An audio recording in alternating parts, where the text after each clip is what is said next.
네, 새해가 시작됐습니다. 그런데 코로나19로 인해 지역 문화예술계는 어려움이 예상되죠. 자, 이 시간에는 올해 지역 문화계 이 지원 사업의 바람직한 방향에 대해서 알아보겠습니다. 푸른 연극마을 이단금 대표님 나오셨습니다. 어서 오십시오.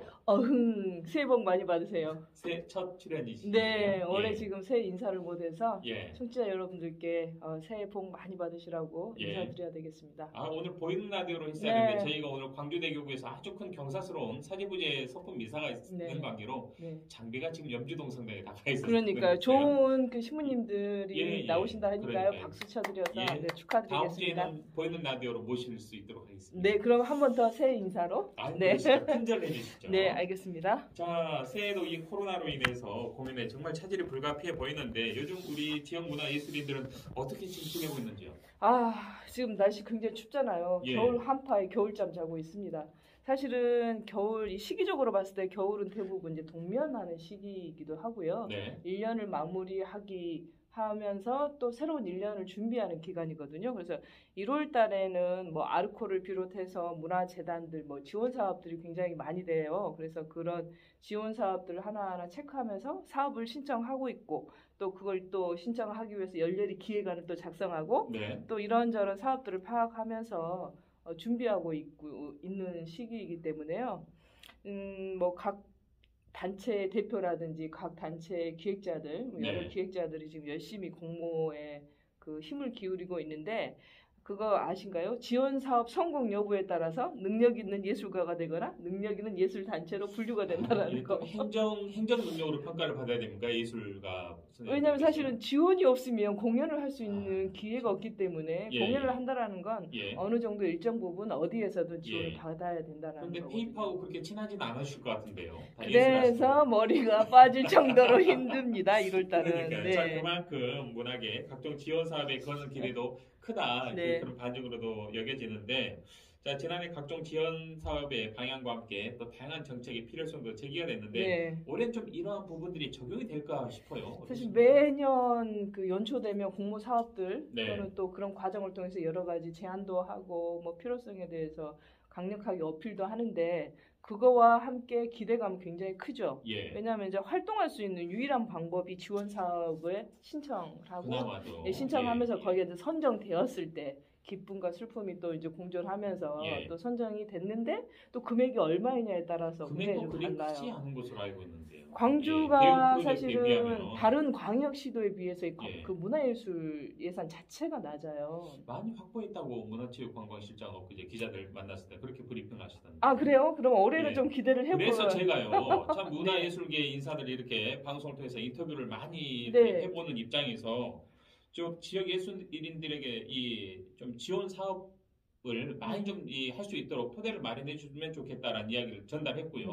또 특히 문화재단을 통해서 현장에 직접 접목할 수 있는 지역 예술인들이 피부에 와닿는 지원을 할 수 있도록 광주시에서 그 예산을 집행을 하지 말고 좀 내려주라, 많이 내려주라 이런 건의를 좀 했습니다. 올해 만약에 그렇다면 예산을 얼마만큼 더 이렇게 그 확보가 됐는지를 모르겠지만 사실은 실제적으로 그런 예산이 확보됐다 할지라도 실제 예술가들한테 직접적으로 미치기까지는 별 차이가 없어요.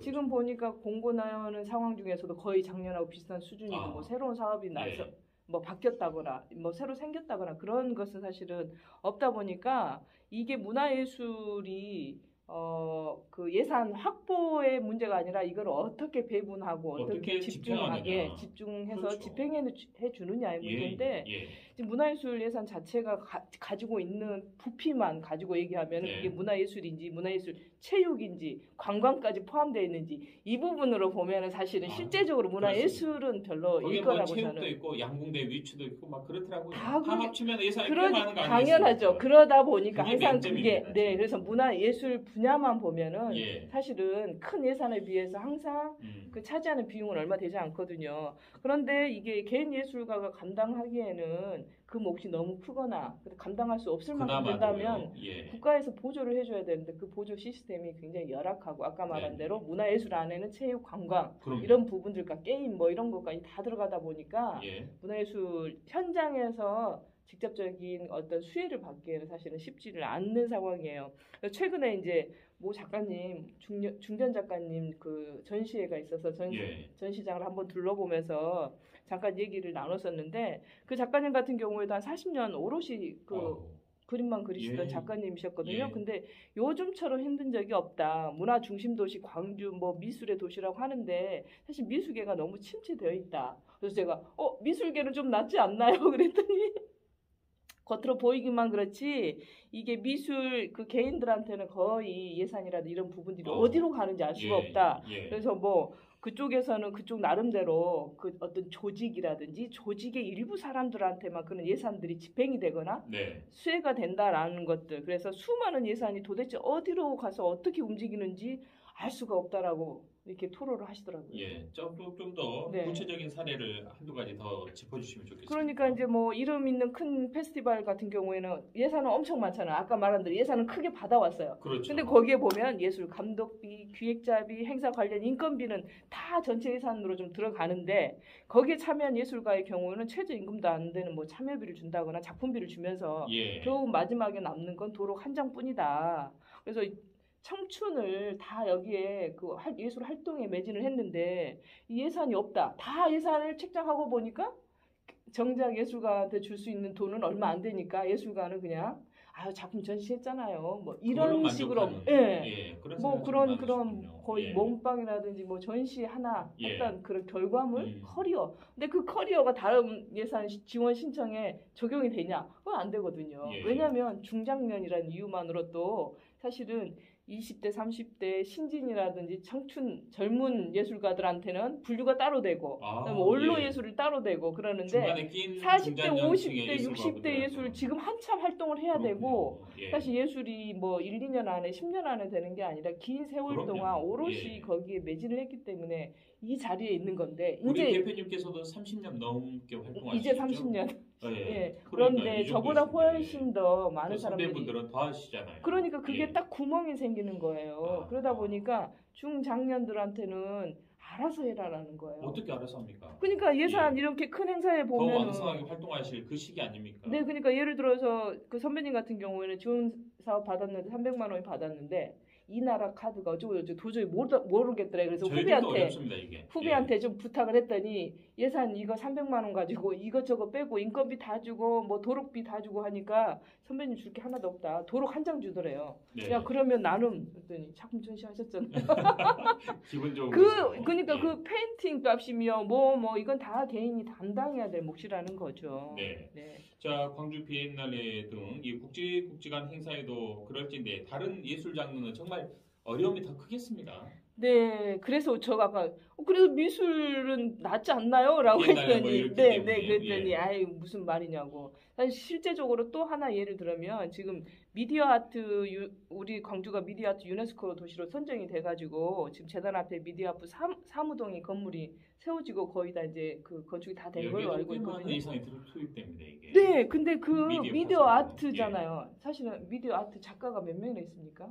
그리고 그 사무실을 운영하기 위해서 사무동에는 예술가가 직장 일자리가 창출될까요? 아니면 공무원들이 또 많이 들어가겠죠. 그렇죠. 그러면 예술을 위한 예술의 도시가 아니라 또 새로운 사람들의 일자리 창출만 있는 거지. 정말 이 자리에서 미디어 아트라든지 이거를 할 수 있는 어떠한 미디어 아트 작가들이라든지 그 주변에 있는 미술이라든지 다른 예술 장르에 전도되는 이런 상황 아닙니까? 네, 다른 예술 장르의 예술가들은 별다른 변화가 없는 거예요. 근데 미디어 아트라는 이유만으로 거기에 사무동이 생기면서 사무 직원들 일자리가 창출될 것이고 공무원들 만들어질 것이고 뭐 겨우 몇 명 가지고 미디어 아트를 하겠죠. 이것은 사실은 이게 이제 불합리하다는 거죠. 불공정하고.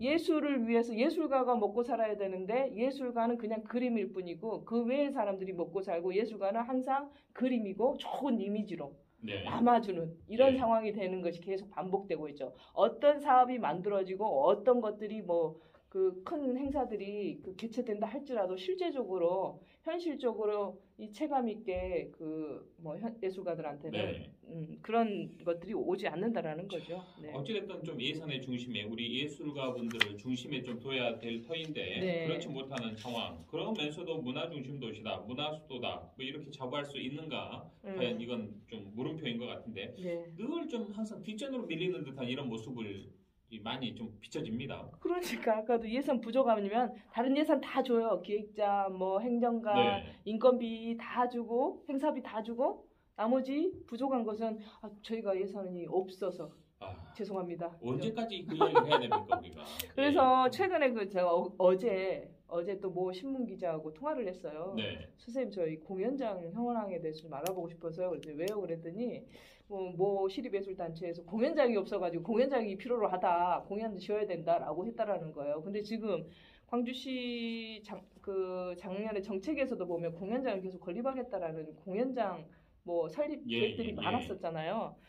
광주시가 예술 공연장이 부족한 건 맞아요. 왜냐하면 문화회관 대극장이라든지 소극장, 공사 중이니까요. 빅볼 이 문화회관 정도밖에 없는데 사실은 보면은 각 구별로 문화예술관이 있거든요. 남구 문화예술회관이라든지 동구 최근에 북구 문화센터도 생겼어요. 근데 그런 공연장을 알겠습니다. 이용하면 되거든요. 근데 그 공연장이 이용이 안 되고 또 공연장을 필요로 해서 또 공연장을 만들어야 된다면 알겠습니다. 민간 공연예술단체들의 공연장 이 부분도 이 운영의 묘를 좀 잘 살렸으면 좋겠습니다. 그래야죠. 좀 정책적으로. 네, 알겠습니다. 네.